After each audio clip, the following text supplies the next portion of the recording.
Hello friends, welcome to my channel success fibre classes. आप सब कैसे हैं? आई होप सो आप सब अच्छे होंगे। तो आप लोगों की डिमांड पर आज की वीडियो है कि आपने बोला था कि मैम टीजीटी साइंस का सिलेबस हम कैसे कवर करें एस्टेट के लिए, तो आप वो बता दीजिए। ठीक है, तो आज की वीडियो हमारी उसी पर रहने वाली है कि आपको टीजीटी साइंस का सिलेबस कैसे कवर करना है। ठीक है, अब क्या अप्रोच होनी चाहिए आपको किसी भी सिलेबस को कवर करने की। मैं एस्टेट नहीं, आपको किसी भी सिलेबस को कवर करने की आपकी अप्रोच क्या होनी चाहिए मेरे एक्सपीरियंस के तौर पर। ठीक है, जैसा कि मेरे एग्जाम क्लियर है, ठीक है, मैं टीचर भी हूँ, लेकिन फिर भी मैं अभी भी DSSS एग्जाम की तैयारी कर रही हूँ, क्योंकि मुझे मतलब क्रेज रहता है कि एग्जाम देने का। मैं चाहे मेरे कोई से भी एग्जाम क्लियर हो, मैं फिर देती रहती हूँ एग्जाम। ठीक है, तो मैं अपने उसी एक्सपीरियंस के तौर पर आपको बताती हूँ। तो यहाँ पर आपको क्या अप्रोच रखनी है सिलेबस को कवर करने की, ताकि आप जल्दी से उसको कवर कर पाओ। ठीक है, अब बहुत सी वीडियो में आपको देखने को मिलता है कि ये बुक पढ़ लो आपका एस्टेट क्लियर हो जाएगा, इतना पढ़ लो आपका एस्टेट क्लियर हो जाएगा। नहीं भाई, आजकल कंपटीशन इतना ज्यादा है, आप जब तक 100% अपना सिलेबस नहीं पढ़ते हो आपका एग्जाम कोई भी क्लियर नहीं हो सकता। ठीक है, आपको 100% आपके एफर्ट देने ही पड़ेंगे, सिलेबस को अच्छे से पढ़ना पड़ेगा। ठीक है, 3-4 टॉपिक पढ़ने से कोई पेपर क्लियर नहीं होता, क्योंकि हम भगवान थोड़ी ना है कि वो भी भगवान नहीं है, हम भी भगवान नहीं है कि आपको बता दे कि ये टॉपिक पढ़ लो इससे क्वेश्चन बनेगा। नहीं भाई, क्या पता उससे क्वेश्चन ना बने। तो आपको अपना 100% सिलेबस कवर करके जाना है। कैसे करना है ये मैं अपने बिहाफ पे बता रही हूँ। तो सबसे पहले हम बात करते हैं एस्टेट टीजीटी साइंस के पैटर्न की। आपको पता है 150 मार्क्स का पेपर होता है, कोई नेगेटिव मार्किंग नहीं होती। 90 मार्क्स का जनरल पार्ट आता है, 60 मार्क्स का सब्जेक्ट आता है, जिस सब्जेक्ट से आप फिल करते हो। अब यहाँ पे 60 मार्क्स की बात कर रहे हैं हम सब्जेक्ट की, तो 3 कैटेगरी में चलती है हमारी साइंस, फिजिक्स, केमिस्ट्री और बायोलॉजी। तो सबसे पहले यहाँ पर हम बात करते हैं फिजिक्स केमिस्ट्री की। फिजिक्स केमिस्ट्री को आपको 9th-10th का लेवल का रखना है। कौन से चैप्टर को आपको 11th-12th का पढ़ना है ये मैं बताऊंगी, आप ऐसे ही तैयारी करना है, एस्टेट आपका जरूर क्लियर होगा। सबसे पहले हम बात करते हैं फिजिक्स की। पहला टॉपिक लिखा हुआ है लाइट। लाइट चैप्टर हमारा क्लास 10th की बुक में आता है। रिफ्लेक्शन और रिफ्रैक्शन आपको क्लास 10th की बुक का अच्छे से पढ़ना है, बिल्कुल टिप्स टू टिप पढ़ना है उसको। हर एक चीज उसमें पता होनी चाहिए, इमेज पता होनी चाहिए, किस मिरर के अंदर कौन सी इमेज होती है, किस लेंस में कौन सी इमेज होती है, और बेसिकली उसके मिरर फॉर्मूला वाले क्वेश्चन आपको पता होने चाहिए। जो इमेज वाले जो दोनों उसमें मतलब टेबल्स हैं, चाहे मिरर के केस में पढ़ ले चाहे हम लेंस के, तो आपको वो टेबल अच्छे से आनी चाहिए। उसके बाद हम बात करते हैं इलेक्ट्रिसिटी की। इलेक्ट्रिसिटी में जो भी जनरल टर्म्स है, वोल्टेज क्या होती है, रेसिस्टेंस, सीरीज कॉम्बिनेशन में, पैरेलल कॉम्बिनेशन में, आपको वो पता होना चाहिए। हाँ, अब दूसरी बात, इलेक्ट्रिसिटी चैप्टर को आपको 11th की बुक से या फिर 12th की बुक में है ये, तो वहां से आपको क्या करना है, आपको वहां से सिर्फ जो रेसिस्टेंस निकलता है, इक्विवेलेंट रेसिस्टेंस, सीरीज कॉम्बिनेशन में और पैरेलल कॉम्बिनेशन में, आपको सिर्फ वो वाले न्यूमेरिकल करने हैं। मैग्नेटिक हीटिंग इफेक्ट और मैग्नेटिक इफेक्ट आपको ये क्लास 10th की बुक में से ही पढ़ना है। ठीक है, अब ये है क्लास 10th की बुक को आपको अच्छे से पढ़ना है। उसके बाद फिर साउंड चैप्टर क्लास 9th की बुक में है, इसकी जो प्रॉपर्टीज है आपको वो अच्छे से पढ़नी है। Pitch, loudness, amplitude, number of tones, ये आपको अच्छे से पढ़ना है। ठीक है, ऑडिबल, इनऑडिबल रेंज, उनके एग्जांपल्स, कौन ऑडिबल शो करता है, कौन इनऑडिबल, यूवी रेंज है वो एक बैट वाला क्वेश्चन बहुत आता है। अब आता है force and law of motion. इससे पहले एक मोशन चैप्टर भी है, ये क्लास 9th की बुक में है। Force and law of motion आपको क्लास 9th की बुक से पढ़ना है। जितने भी न्यूमेरिकल्स, फिजिक्स में तो आपको न्यूमेरिकल पर फोकस करना है। ठीक है, फोर्स एंड लॉ वाले जो मोशन में जो न्यूमेरिकल्स है आपको वो अच्छे से करना है। Law of conservation of momentum वाले। उसके बाद ग्रेविटेशन क्लास 9th की बुक से अच्छे से पढ़ना है, उसके कॉन्सेप्ट आपको अच्छे से पढ़ना है। ठीक है, कि फ्री फॉलिंग में जी क्या हो जाता है, सब कुछ आपको अच्छे से पता होना चाहिए। ठीक है, उसके बाद फिर आते हैं हम वर्क एनर्जी पावर। अब वर्क एनर्जी पावर में जब हम बात करते हैं तो क्लास 9th में तो आपको ये पढ़ना है, जितने भी न्यूमेरिकल्स है वो करने हैं, पावर वाले न्यूमेरिकल भी आपको करने हैं। दूसरा क्लास 11th में भी आता है वर्क एनर्जी पावर, तो वहां पे बेसिकली वर्क के जो न्यूमेरिकल्स होते हैं ना, जो डॉट प्रोडक्ट की फॉर्म में पूछे जाते हैं। जैसे आपको कोई ए पॉइंट दे दिया गया 2i cap 3j cap plus 4k cap, B point दे दिया गया, फिर बोलेगा कि एक बॉडी ए से बी डिस्प्लेस कर रही है। ठीक है, उसको ले जाने में फोर्स इतना लग रहा है, तो वहां से वर्क डन निकालो। तो ये डॉट प्रोडक्ट वाला बन जाता है, क्योंकि फोर्स हमारा क्या होता है, वर्क क्या होता है, फोर्स इनटू डिस्प्लेसमेंट, जो डॉट प्रोडक्ट की फॉर्म में होता है। तो आपको ये वाले न्यूमेरिकल करने क्लास 11th की बुक से, जो डॉट प्रोडक्ट वाले। ठीक है, उसके बाद फिर हम चलते हैं, ये तो था हमारा फिजिक्स वाला पोर्शन। अब हम चलते हैं केमिस्ट्री में। सबसे पहले आता है हमारा balancing chemical equation and reaction.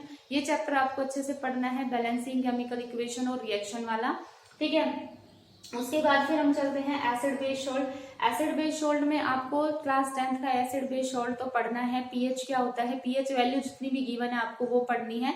साथ में अब आपको जाना है क्लास 11th की बुक पर। क्लास 11th की बुक में आयोनिक इक्विलिब्रिया के नाम से एक चैप्टर होगा, आपको वहां पे पीएच के न्यूमेरिकल्स हैं, आपको वो अच्छे से करने हैं।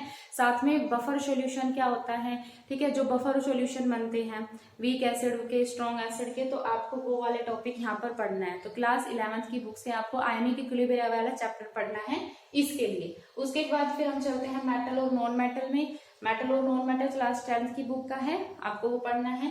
कार्बोनेट्स कंपाउंड, कार्बोनेट्स कंपाउंड में नेमिंग आ जाती है सैचुरेटेड की, अनसैचुरेटेड की, फिर उनमें ब्रांचिंग। तो अब यहाँ पे 10th की बुक को तो आपको पढ़ना है। अब यहाँ पर नेमिंग आती है, तो नेमिंग चलते हैं अभी क्लास 11th और 12th में। ऑर्गेनिक में जितने भी नेमिंग होती है, चाहे 11th की बुक में है, चाहे 12th की बुक में है, चाहे हम कार्बोक्सिलिक एसिड की करें, चाहे एल्डिहाइड की करें, कीटोन की करें, तो आपको नेमिंग के रूल अच्छे से पता होनी चाहिए। कौन सा फंक्शनल ग्रुप पहले लेता है ये आपको अच्छे से पता होना चाहिए, तो नेमिंग वाले आपको जरूर करने हैं। उसके बाद फिर कार्बोनेट्स कंपाउंड में एक टॉपिक आता है हमारा सोप्स और डिटर्जेंट। 2023 में भी इसका क्वेश्चन बना था।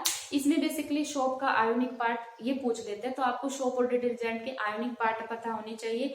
कौन सा हाइड्रोफिलिक होता है, कौन सा हाइड्रोफोबिक होता है, सोप्स डिटर्जेंट में कौन कौन से यूज होता है, आपको ये सब पता होना चाहिए, ठीक है। उसके बाद फिर हम चलते हैं 9th पे, इज मैटर राउंड स्क्वेयर। ये क्लास 9th की चैप्टर है सेकंड।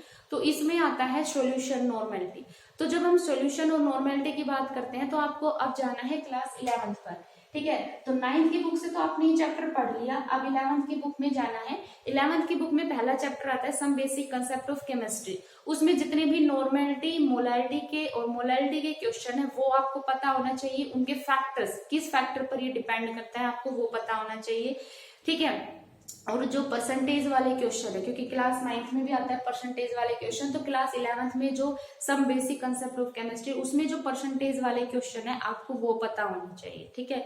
तो ये आपको यहाँ से करना है। उसके बाद फिर मैटर इन अवर सराउंडिंग, ये क्लास 9th की बुक से ही पढ़ना है। अब एटम और मॉलिक्यूल चैप्टर ये भी 9th की बुक से पढ़ना है, लेकिन फिर हम बात करते हैं स्ट्रक्चर ऑफ एटम की। तो क्लास 9th की बुक से तो आपको पढ़ना ही है स्ट्रक्चर ऑफ एटम। साथ में जो क्लास 11th की बुक में आता है हमारा chapter number 2 structure of atom, ठीक है।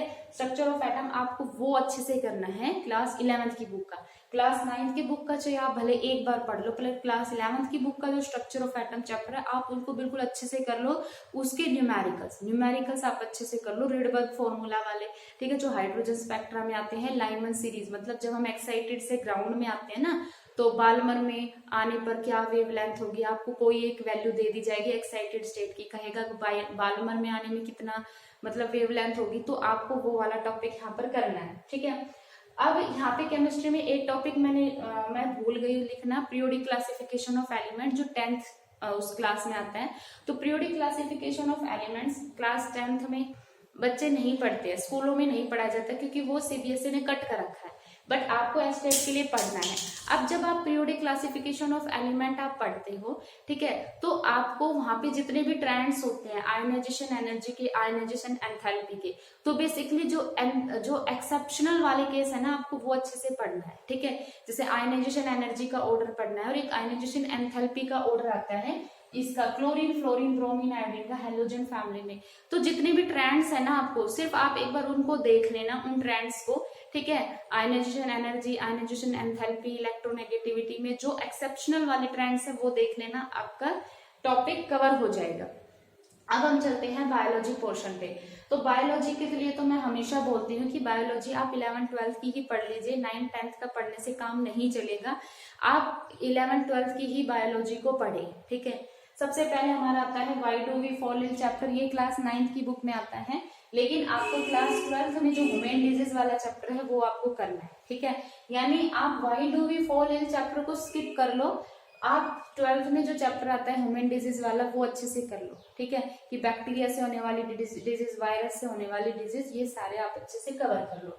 फिर आता है सेल चैप्टर, क्लास 11th की बुक में है, cell is the basic unit of life, और ये हमारा आई थिंक क्लास 9th के अंदर भी है सेल वाला चैप्टर। तो ये तो हमारा इंपॉर्टेंट चैप्टर है, आपको ये तो बिल्कुल भी स्किप नहीं करना। सेल वाला चैप्टर आपको 11th क्लास की बुक से ही पढ़ना है, ठीक है। उसके बाद फिर आता है टिश्यू। टिश्यू वाले चैप्टर में आपको पढ़ना है प्लांट टिश्यू, एनिमल टिश्यू आपको पढ़ना है, क्लास 11th की बुक का है, ये पढ़ लेंगे। फिर आता है प्लांट किंगडम और एनिमल किंगडम, ये है हमारा वेरी इंपॉर्टेंट चैप्टर, ये तो बहुत ही इंपॉर्टेंट चैप्टर है प्लांट और एनिमल किंगडम। पिछली बार भी इसका एक क्वेश्चन आया था मोलस्का से, ठीक है, जो हमारा एनिमल किंगडम में मोलस्का आता है ना, वहां से क्वेश्चन बना था इसका। तो ये तो इम्पोर्टेंट चैप्टर है, आप इसको पढ़ लीजिए, क्लास 11th में ही होगा आई थिंक, ये क्लास 11th का आप पढ़ लीजिए, ठीक है।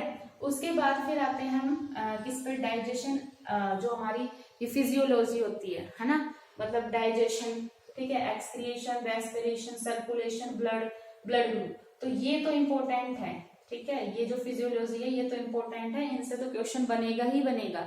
तो आपको ये भी क्लास 11th या 12th में जिसमें भी आपको पढ़ना है, ठीक है।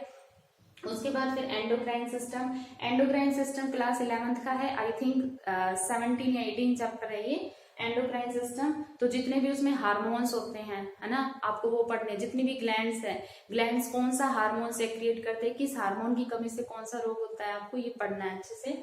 उसके बाद फिर आता है न्यूट्रिशन इन प्लांट, प्लांट में जो न्यूट्रिशन है आपको वो पढ़ना है। और फोटोसिंथेसिस, फोटोसिंथेसिस की दोनों रिएक्शन, लाइटमैन रिएक्शन और डार्क रिएक्शन, दोनों आपको पता होनी चाहिए, ठीक है। कौन सी एनर्जी, किसमें कितना एटीपी एनर्जी है, ये आपको पढ़ना है। फिर आता है हेरिडिटी और एवोल्यूशन, ये क्लास 10th में आता है, हेरिडिटी एवोल्यूशन, वहां से आप पढ़ लोगे, ये वहीं से ही हो जाएगा।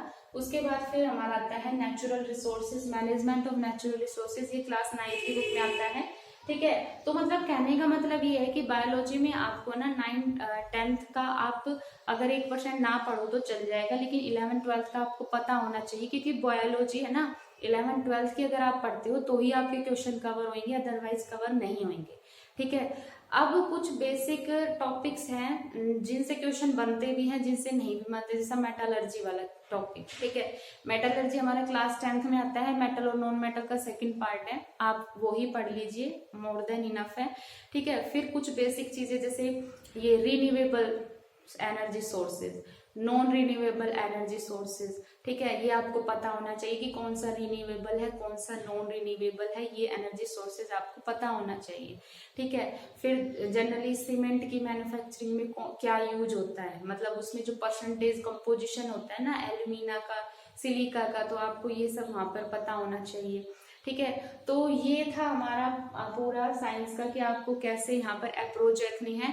कोई भी एक चैप्टर आप उठाओ, पहले आप ये देखो कि क्या ये जो मैं चैप्टर पढ़ रहा हूँ या पढ़ रही हूँ 9th या 10th में, क्या ये 11th-12th में जाता है इसका, तो आप फिर उसका क्लास 10th या 11th या 12th में से भी वो टॉपिक जरूर पढ़े, ठीक है, तब जाके आपकी एस्टेट की तैयारी होगी, ठीक है। ये थी मेरी बेसिक अप्रोच। और ये नहीं है कि आपको सिर्फ 60 मार्क्स का सब्जेक्ट ही पढ़ना है, आपको तो जनरल पार्ट भी करना है, तो जनरल पार्ट भी पढ़ लो। जनरल पार्ट में आप क्या 90 में से मतलब 60+ मार्क्स नहीं ला सकते, 60+ मार्क्स तो आराम से आ जाएंगे 90 में से, ठीक है। और इसमें से अगर आप 60 में से अगर आप 45 भी ले लेते हो तो आपका तो एस्टेट क्लियर ही है, ठीक है, क्योंकि ये सिर्फ एक क्वालिफाइंग नेचर है, ठीक है। तो आई होप आपको मेरी ये स्ट्रेटेजी समझ आई होगी, ठीक है। और अगर आपको मेरी स्ट्रेटेजी समझ आई है तो मेरे चैनल को जरूर लाइक कीजिए, शेयर कीजिए, सब्सक्राइब कीजिए। अगर आपको कोई भी और डाउट है तो आपको कमेंट में डाल दीजिए, मैं वीडियो बनाने की कोशिश करूंगी। और इसके लिए सॉरी कि मेरी वीडियो काफी टाइम बाद आई है, क्योंकि मैं एक परफेक्ट यूट्यूबर नहीं हूँ, ठीक है। मतलब मैं टीचर हूँ तो मुझे इतना होता नहीं है कि मैं यूट्यूब पर आऊँ, वो तो बच्चे कमेंट डाल देते हैं तो मैं वीडियो बना देती हूँ, ठीक है, क्योंकि मुझे मतलब इन सब से मतलब फेक चीजें देने में मेरे को कोई शौक नहीं है, ठीक है। अगर आपको वीडियो अच्छी लगी है तो चैनल को लाइक, शेयर और सब्सक्राइब कीजिए। Thank you very much.